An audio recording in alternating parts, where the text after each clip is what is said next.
महाराष्ट्रात स्थानिक स्वराज्य संस्थांच्या निवडणुका पार पडल्या। अनेक ठिकाणी मतदानाचा उत्साह दिसून आला, तर काही ठिकाणी थंड प्रतिसाद मिळाला। राज्यातील नगर परिषद आणि नगरपंचायतींच्या 19 अध्यक्ष आणि 6042 सदस्य पदासाठी आज मतदान पार पडलं। सगळी निवडणूक प्रक्रिया शांततेत पार पडण्यासाठी निवडणूक आयोगाचा सहपोलीस प्रशासन सज्ज असतानाही राज्यातल्या अनेक ठिकाणी मतदान केंद्रावर गोंधळ, राडा आणि हाणामारीच्या घटना घडल्या। बुलढाण्यात बोगस मतदार मतदानासाठी आल्यावर आमदाराच्या मुलांनीच या बोगस मतदारांना पळवून लावल्याचा आरोप करण्यात आले। मतदार पळत असल्याचा व्हिडिओही सोशल मीडियावर व्हायरल झाला। तर हिंगोलीमध्ये शिंदे गटाचे आमदार संतोष बांगर यांनी मतदानाच्या गोपनीयतेचा भंग केल्याप्रकरणी त्यांच्यावर गुन्हा दाखल करण्यात आलाय। महाडमध्ये दंगल सदृश परिस्थिती निर्माण झाली, कारण भरत गोगावले आणि सुनील तटकरे समर्थकांचा वाद एवढा पेटला की भरत गोगावले यांचा मुलगा विकास गोगावले यांच्यावर बंदूक टाकल्याचा आरोप शिवसेनेकडून करण्यात आला। याचसोबत गेवराईमध्ये सुद्धा दोन्ही राष्ट्रवादीमध्ये राडा झाल्याचं समोर आलं। बदलापूर, जळगाव या ठिकाणी गोंधळ झाला। मंगळवारी मतदानाच्या दिवशी राज्यात कुठे कुठे राडा झाला, मतदानावेळी राज्यात नक्की काय घडलं, सगळं जाणून घेऊया या व्हिडिओमधून। नमस्कार, मी जानकी पाटील आणि तुम्ही पाहताय महाराष्ट्र फोकस न्यूज। सुरुवात करूया विदर्भापासून।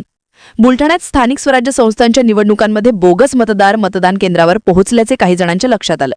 त्यानंतर स्थानिकांनी या बोगस मतदाराला चोप देण्यास सुरुवात केली, पण पोलिसांपर्यंत पोहोचण्याआधी बोगस मतदाराने पळ काढला। या बोगस मतदाराला पळून जाण्यासाठी शिंदे गटाचे आमदार संजय गायकवाड यांच्या मुलांनी मदत केली असा आरोप शरद पवार गटाचे आमदार रोहित पवार यांनी केला। तर चंद्रपूरच्या गडचांदूरच्या प्रभाग क्रमांक 9 मधल्या एका मतदान केंद्रावर मोठा राडा झाल्याचं बघायला मिळालं। राम दुर्गे नावाच्या एका मतदारांनी थेट ईव्हीएम मशीन फोडून टाकलं। कोणतंही बटन दाबलं तरी मत कमळाला जातं, कमळाला समोरचा लाईट लागतो असा आरोप करत त्यांनी ईव्हीएम फोडलं। पोलिसांनी राम दुर्गेला ताब्यात घेतलं असून तातडीने नवीन ईव्हीएम मशीन वाहून मतदानाची प्रक्रिया पुन्हा सुरू केली। दुसरीकडे मराठवाड्यातही अशाच पद्धतीने अनेक राडे झाल्याचं समोर आलं। बीडच्या गेवराईमध्ये मतदान सुरू असताना मतदानाच्या प्रक्रियेला अचानक हिंसक वळण लागलं। गेवराई तालुक्यात पंडित गट आणि माजी आमदार लक्ष्मण पवार गट यांच्यात मोठा तणाव निर्माण झाला होता। परिस्थिती इतकी बिघडली की माजी आमदार लक्ष्मण पवार यांच्या घरासमोरच दगडफेक झाली।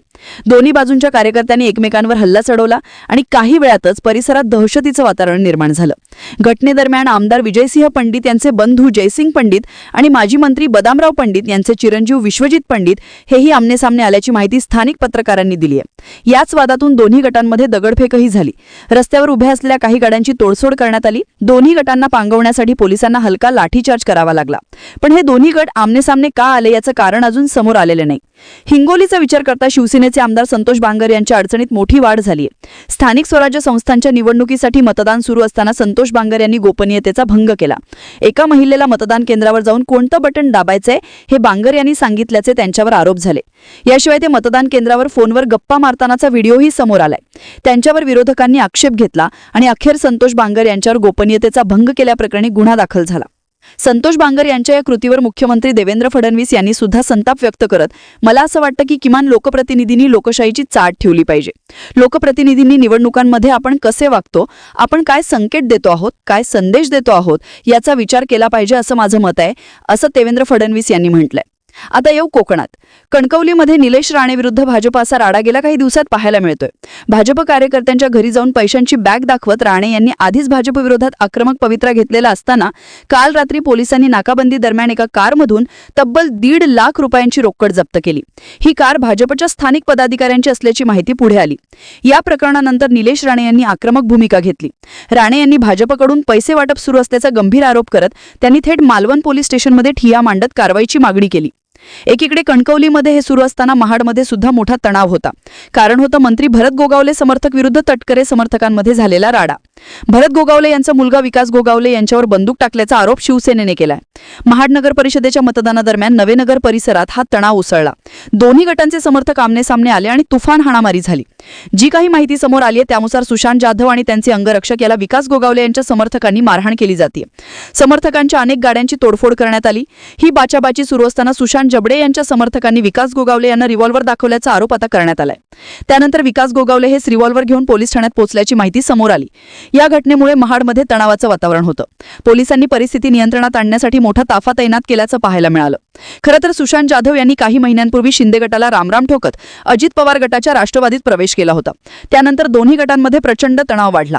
आजच्या मतदानावेळी ईव्हीएम बिघाडाची स्थिती आणि कार्यकर्त्यांची गर्दी यामुळे दोन्ही गटांमध्ये वाद पेटला आणि त्याचं रूपांतर थेट हाणामारीत झालं.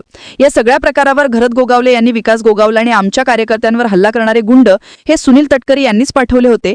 जे आम्हाला गुंड म्हणतात तेच स्वतः गुंड पाठवून षडयंत्र रचत आहेत. आम्ही कोणतीही दंडेलशाही करत नाही. आमच्या कार्यकर्त्यांवर हत्यारे घेऊन हल्ला करण्यासाठी गुंड पाठवणे गेले. जशास तसं उत्तर आमच्या कार्यकर्त्यांनी दिलं आहे. पोलीस चौकशीनंतर या घटनेचा तपास केला जाईल. आमच्यावर हत्यार घेऊन येणाऱ्या या हल्लेखोरांची चौकशी सर्वांसमोर येईल असं त्यांनी म्हटलं. तर बदलापूरमध्येही अशीच काहीशी तणावाची स्थिती निर्माण झाली होती. मतदानाच्या दरम्यान भाजप आणि शिवसेना शिंदे गटात जोरदार हाणामारी झाली. बदलापूर पश्चिममधल्या गांधीनगर टेकडी परिसरातल्या एसटी बस स्थानकाजवळ भाजप आणि शिवसेना शिंदे गटाच्या कार्यकर्त्यांमध्ये सुरुवातीला शाब्दिक चकमक झाली. नंतर याचं रूपांतर मोठ्या वादात आणि हाणामारीत झालं.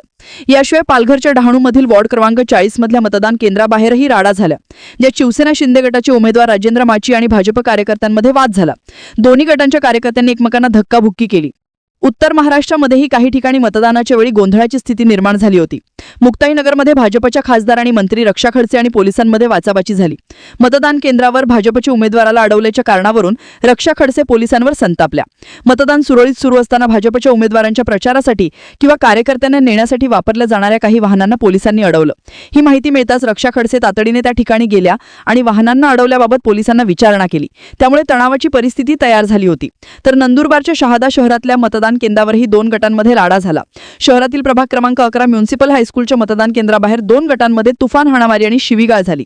भाजप आणि जनता विकास आघाडीचे कार्यकर्ते आपसात भिडले, पण पोलीस प्रशासन वेळीच दाखल झाल्याने स्थिती नियंत्रणात आली. याशिवाय राज्यभरात कोल्हापुरातल्या कागल येथे नामदार गोखले शाळा या मतदान केंद्रावरही काही काळ गोंधळ झाला होता. ईव्हीएम मशीनवर विशिष्ट पक्षाच्या चिन्हासमोर शाईने खाणारहाणा केल्याच्या संशयावरून एका गटाने आक्षेप घेतला होता. त्यामुळे काही काळ मतदान प्रक्रिया थांबवण्यात आली होती.